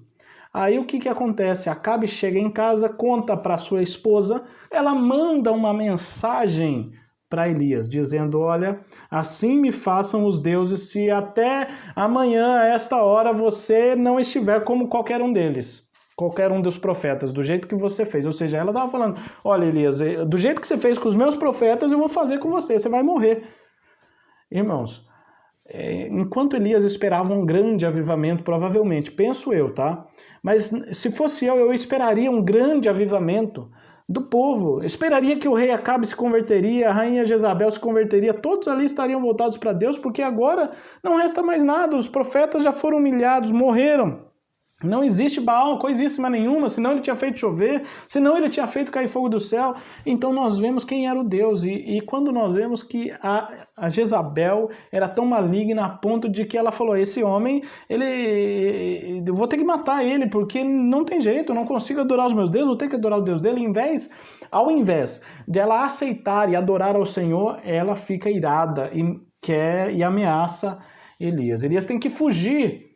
E Elias foge com seu moço, ele foge, deixa o seu moço em Berseba, conforme nós vamos ver na Bíblia, deixa ele em um local, né, de Judá, ele sai do reino do norte, vai para o reino do sul, e depois ainda de fugir para garantir a vida, para ficar vivo, porque quando a gente fala que a Jezabel ameaçou, provavelmente não era a Jezabel que estava correndo atrás dela, deveria ter mandado o exército, todo o povo que apoiava o rei deveria estar correndo atrás de Elias. Elias foge para manter a sua integridade, a sua vida. Ele foge, ele vai para o Reino do Sul, e do Reino do Sul ele deixa o seu moço ali e ele caminha um dia inteiro, até um ponto que ele chega no deserto ali, caminhando no deserto por um dia. Muito bem, isso tudo causa uma exaustão, são emoções muito fortes que ele viveu, uma frustração muito grande e um desânimo, porque, olha, Deus já mandou fogo, já mandou chuva, já mandou seca, já fez tudo o que tinha que fazer, nós já matamos profetas, cumprimos a lei, e o povo não se volta, então há uma frustração. Elias talvez tenha a impressão de que por mais que ele estivesse permitindo Deus usá-lo, ele não era ninguém, ele se humilha a ponto de ficar desanimado, a ponto de falar, não estou servindo para nada, Senhor. O Senhor me enviou com uma missão, mas eu não estou servindo para nada desse jeito. E há um desânimo. E aí nós vemos, porque é interessante notar, e a Bíblia de Estudo Pentecostal diz assim, algumas das razões de estar Elias profundamente desanimado. A primeira é aparente fracasso. Ele esperava a conversão de todo Israel e possivelmente até mesmo de Jezabel. Mas agora, pelo contrário, ele tinha que fugir para salvar sua vida. A esperança, a labuta e o esforço da sua vida inteira findavam agora em fracasso, conforme parecia. Está lá 1 Reis 19, do 1 ao 4. A outra causa que pode ser o motivo é a solidão, porque Elias estava pensando que ele era o único que batalhava pela verdade e pela justiça de Deus. Pelo menos era o que ele tinha em vista. Ele não via mais ninguém. Ele tinha até dito para os profetas lá e para o povo: olha, só eu fiquei aqui de profeta do Senhor. Só eu restei aqui. E ele fala: então comecem vocês que são mais. E aí eles começaram tentando adorar o seu Deus, oferecer o sacrifício primeiro. Muito bem, então Elias já tinha na cabeça que ele estava sozinho ali, dizendo de pessoas ao seu redor que decidiram adorar a Deus. Ele imaginou ali que ele estava só.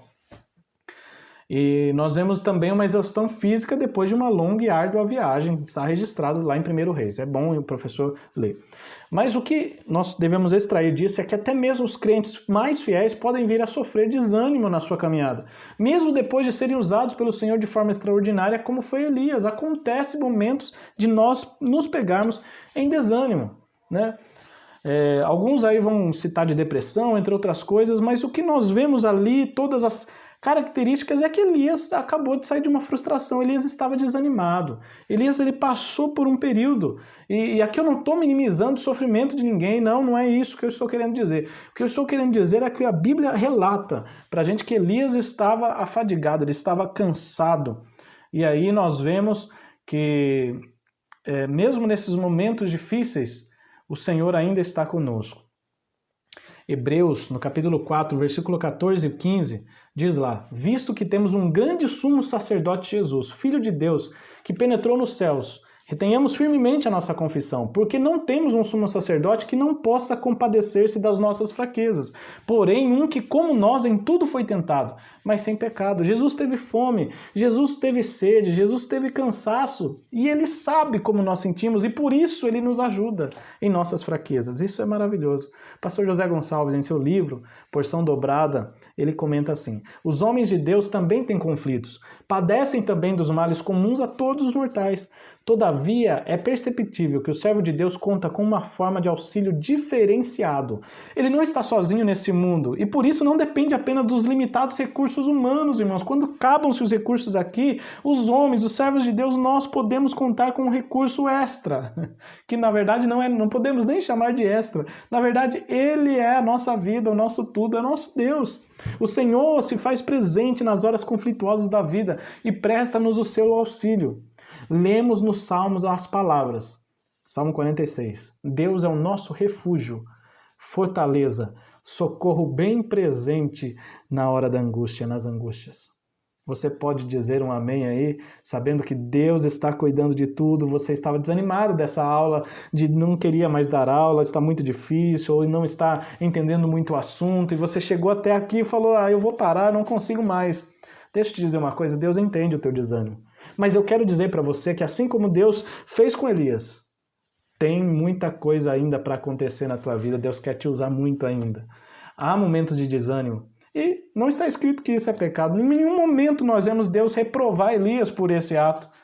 Embora muitos estão julgando Elias, mas nós vemos Elias um homem que tinha as mesmas paixões que nós.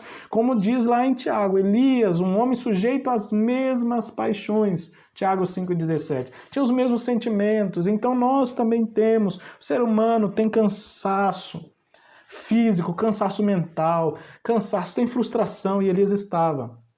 Por quê? E aí o comentarista coloca na lição os feitos de Elias. Eu diria, na verdade, os feitos de Deus na vida de Elias. Eu colocaria assim, os grandes feitos de Deus na vida desse instrumento, esse profeta Elias. Olha lá, conseguiu reunir o povo no Carmelo através de Acabe, seu inimigo. E todo o povo foi reunido ali, aqueles que puderam foram reunidos, e os profetas. Elias orou a Deus, e Deus fez descer fogo do céu no altar molhado. Elias fez o povo, claro que Deus o usando, mesmo em rebeldia, se dobrar diante do Senhor. Elias eliminou, matou os profetas de Baal que estavam ali. Elias orou e Deus fez chover após grande período de seca. Ele correu mais depressa que a carruagem de Acabe. Lembra quando nós comentamos agora há pouco que Elias falou para Acabe, olha, vai para a tua casa, aparelha o teu carro, porque vai vir uma grande chuva. E quando Acabe aparelhou o carro e foi, né, o Elias correu na frente. Diz que o Espírito do Senhor capacitou Elias, que Elias ia na frente. Algo lindo, ele correu mais depressa que a carruagem de Acabe. E ainda Elias, depois, num momento de desânimo, quando ele chega, depois de caminhar todo esse longo dia pelo deserto, ele se deita, dorme debaixo de um zimbro, que é um arbusto, ele se deita ali naquela sombra e ele dorme. E quando ele dorme, né, o Senhor envia um anjo. E o Senhor envia um anjo que cutuca Elias e fala, acorda, rapaz, levanta, come, bebe. E ele olha para o lado assim, irmãos. Tem o pão assadinho ali, tudo certinho. Tem água. Ele come pão e bebe água no meio do deserto. Deus sustentando no meio do deserto. Como que esse homem vai se sustentar? Elias fala para Deus. Elias tinha falado ao Senhor. Senhor, já basta, tira a minha vida porque eu não sou melhor do que meus antepassados. E aí ele está cansado, ele está abatido. Deus faz o quê, irmãos? Deus pune, Deus corrige? Não, Deus vai lá e manda um anjo sustentá-lo, dar energia, força, vigor, ânimo. É isso que Deus fez com Elias. Deus não abandonou Elias, Deus estava presente ali. E dessa forma miraculosa, maravilhosa, Deus envia o anjo. O segundo tópico fala desse pedido para morrer que Elias fez. Elias foi terrivelmente perseguido e ameaçado por Jezabel, a rainha, como já comentamos agora. A opressão foi tanta que o profeta desejou a morte em seu íntimo, como está registrado em 1 Reis 19:4, que diz assim, ele se foi ao deserto, caminho de um dia, e veio e se assentou debaixo de um zimbro, um arbusto, e pediu em seu ânimo a morte, e disse, já basta, ó Senhor, toma agora a minha vida, pois não sou melhor do que meus pais. E aqui eu deixo uma citação da Bíblia de Estudo Pentecostal. Essa citação é muito importante, se o professor quiser, leve para a sua sala, diz assim, ó, Elias, tomado de cansaço, desânimo, tristeza, ele orou pedindo a Deus que ele o dispensasse do pesado ministério profético e o deixasse partir para o descanso celestial. Ele orou pedindo permissão, Senhor, toma a minha vida. Elias não tira a sua vida. Mesmo nesses momentos de tristeza, de desânimo, Elias sabia, Senhor, o Senhor tem controle sobre a minha vida. Tira ela, porque eu estou cansado. E olha que interessante, os sentimentos de Elias não eram muito diferentes dos do apóstolo Paulo, quando afirmou ter desejo de partir e estar com Cristo lá em Filipenses. Ou dos heróis da fé, que desejam uma pátria melhor, isto é, a celestial, está lá em Hebreus 11:16. Então muitos preferiam não estar aqui, estar lá, mas nós temos uma missão a cumprir. E aqui ninguém vê Elias buscando tirar a sua própria vida, mas ele vai falando ao Senhor, Senhor, minha vida está em tuas mãos, tira agora de mim, porque eu não sou melhor que ninguém, não estou conseguindo cumprir a missão que o Senhor me deu. A Bíblia afirma que Elias era homem sujeito às mesmas paixões que nós. Então ele passava também por tristeza, também por frustrações, por cansaço, irmão. Ainda mais depois de todos esses grandiosos feitos que o Senhor fez na vida dele. Todo esse confronto, tudo isso envolvido, né? Com certeza. Às vezes nós, quando vamos na nossa congregação, ou quando tentamos ensinar certo, vem alguém ensina errado, você está tentando, né, fazer o caminho certo, vem alguém e desconstrói tudo, você fica desanimado, você fica cansado, mas eu digo para você, agora, nessa hora desse vídeo que você está assistindo, Deus envia anjo para te sustentar e ainda não acabou, tem mais coisa de Deus para a tua vida, Deus ainda quer te usar. Glória a Deus. Aí a Bíblia Brasileira de Estudo nos traz uma citação. Mas antes de falar essa citação, vamos ler Tiago 5,17, que diz lá, Elias era um homem sujeito às mesmas paixões que nós e orando pediu que não chovesse. E por 3 anos e 6 meses não choveu sobre a terra. Aí a Bíblia Brasileira de Estudo diz, mesmo tendo presenciado e participado de tão grande ação de Deus contra os profetas de Baal, Elias se sente frustrado e desanimado. E isso não o desqualifica como profeta e servo de Deus. Em momento nenhum podemos julgar Elias por isso. Apenas mostra que ele é um ser humano como todos nós. Imperfeito, com suas fraquezas, claro. Nós temos as nossas fraquezas, nossas limitações.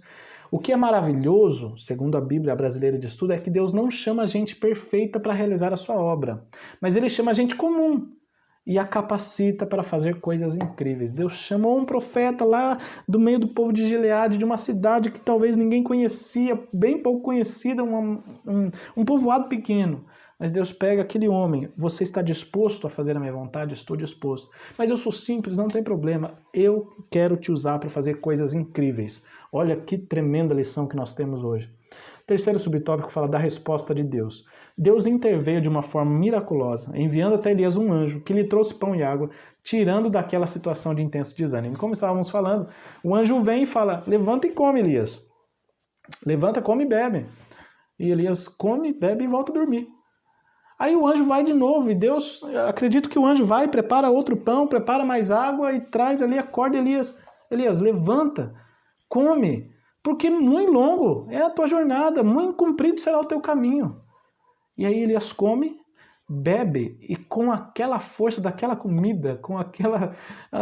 é tremendo. Ele anda 40 dias e 40 noites até o Monte Horebe, até o Sinai, onde Deus havia falado com Moisés.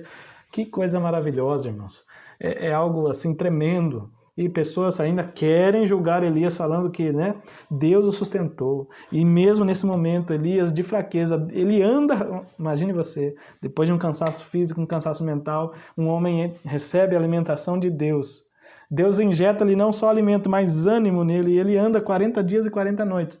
Por mais que tenha ido para um lugar onde todos falam, ele foi para a caverna, mas era lá onde Deus havia se revelado a Moisés. E Elias foi para aquele lugar. E lá, naquela caverna, naquele lugar, ele teve a oportunidade de expor seu estado de desespero. E Deus lhe deu orientações para continuar seu ministério. Leiamos, 1 Reis 19, do 9 ao 15, diz assim, e ali entrou numa caverna, passou ali a noite, e eis que a palavra do Senhor veio a Elias. Olha Deus indo atrás de Elias, falando com ele.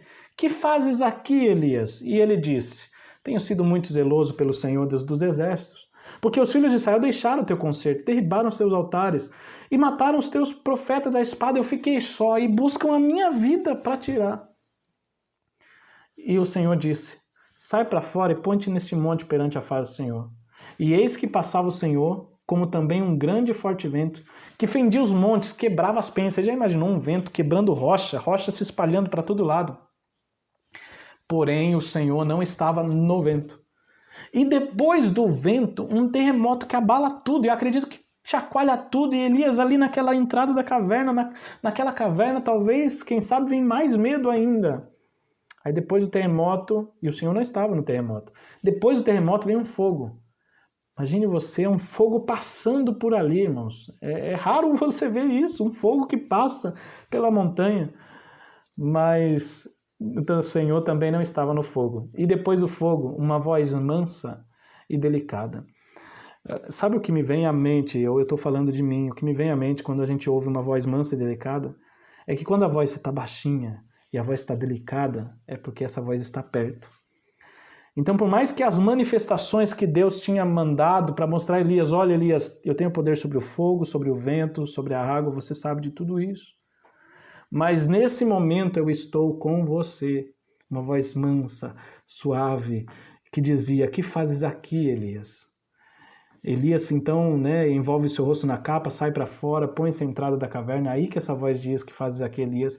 E ele disse, eu tenho sido um extremo zeloso pelo Senhor, e ele repete a mesma fala.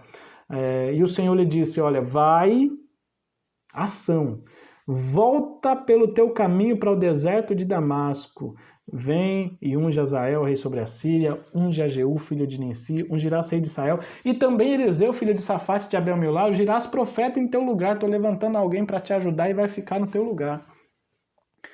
Irmãos, é maravilhoso. Deus falou com Elias que não acabou. Tem muito mais, Elias. Tem coisas, eu tenho obra ainda a fazer através de você, você ainda é um instrumento, eu quero ainda te usar. Não acabou, estou com você com uma voz mansa e delicada, ou seja, aquela voz que está perto. Às vezes a gente está esperando a manifestação de Deus num congresso, num negócio que vai explodir tudo, como estão chamando os últimos congressos, é a explosão, não sei das quantas, e às vezes a gente está esperando que seja, mas às vezes Deus vem aqui numa simples aula, aqui você que está assistindo, e Deus vem falando numa voz mansa e suave, ei, não acabou não, eu tenho mais para te usar. Olha que coisa tremenda. A Bíblia de Estudo e Aplicação Pessoal nos traz uma citação dizendo: Elias vivenciou as profundezas da fadiga e do desencorajamento pouco depois de suas grandes vitórias espirituais. A derrota dos profetas de Baal e oração por chuva atendida. Frequentemente, o desencorajamento acontece depois de grandes experiências espirituais, especialmente as que requerem esforço físico ou envolvem grande emoção. Para tirá-lo dessa situação, desse desânimo que Elias estava, em primeiro lugar, Deus permitiu que Elias descansasse e comesse. Porque Deus sabe o que a gente está precisando, irmãos. Deus sabe exatamente se você precisa de descanso, se você precisa comer.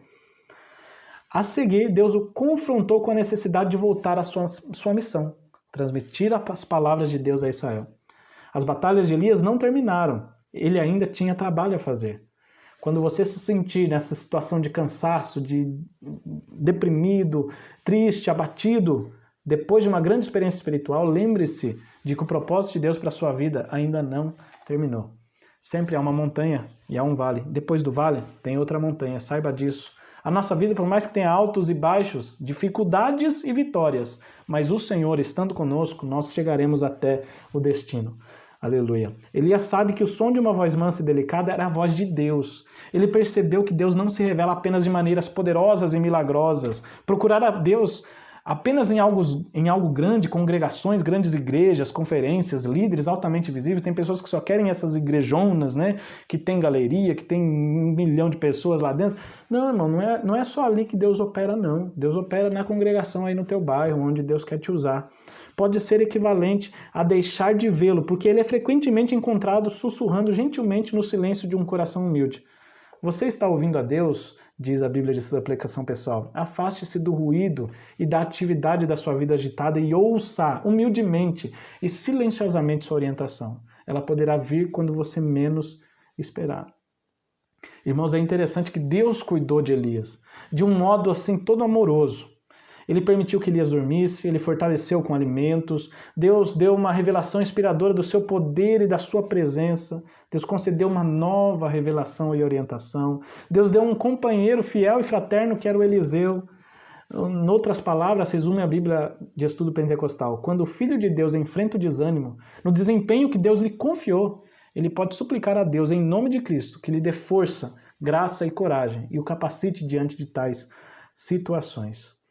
É maravilhoso nós sabermos isso. E ainda, para encerrar, eu quero deixar uma citação que diz lá: para animar Elias e fortalecer sua fé, Deus o visitou no Monte Horebe, lá no Sinai, no Monte da Revelação.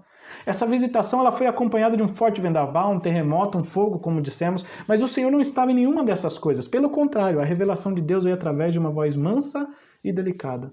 Elias pôde ver que a obra de Deus avança e prossegue, e não é por força não, nem por violência, mas é pelo Espírito do Senhor. Está lá em Zacarias 4:6.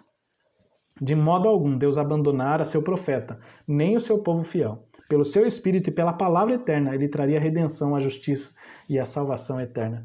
Glória a Deus. Que maravilha. Nesse momento nós vamos para a terceira dinâmica. A terceira dinâmica, ela traz por título Não Acabou. Tem mais.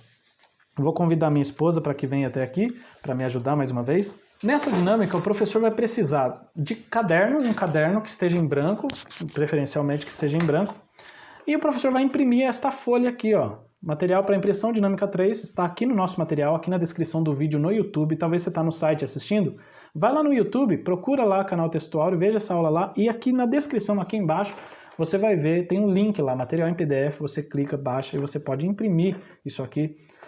Mas caso você não tenha como imprimir ou tá caro a impressão, né? Às vezes tem lugar que cobram muito caro para imprimir, o professor pode escrever os feitos. Eu coloquei aqui grandes feitos na vida do profeta Elias, que nós acabamos de citar e está na lição. Né? Conseguiu reunir o povo no Carmelo, orou e Deus fez descer fogo do céu, fez o povo mesmo em rebeldia se dobrar, eliminou os profetas, orou e Deus fez chover, correu mais depressa que a carruagem, foi sustentado por um anjo. É o que está escrito aqui. O professor recorta e cola no caderno, ou como eu acabei de dizer, o professor pode só escrever isso no caderno, certo? Eu colei aqui, é mais prático, tá? Tá colado. Depois que o professor colou isso aqui, o professor vai comentar que essa folha aqui vai representar a vida de Elias. E o professor pode deixar esse caderno aberto lá num lugar, na mesa, e convide um aluno à frente. Quando convidar esse aluno à frente, o professor vai pedir para que esse aluno amasse a folha, dobre, faça alguma coisa com essa folha, mas não tire ela do arame aqui, não tire ela do caderno. É o que minha esposa vai fazer, por favor. Amassar, dobrar, você faz o que você quiser.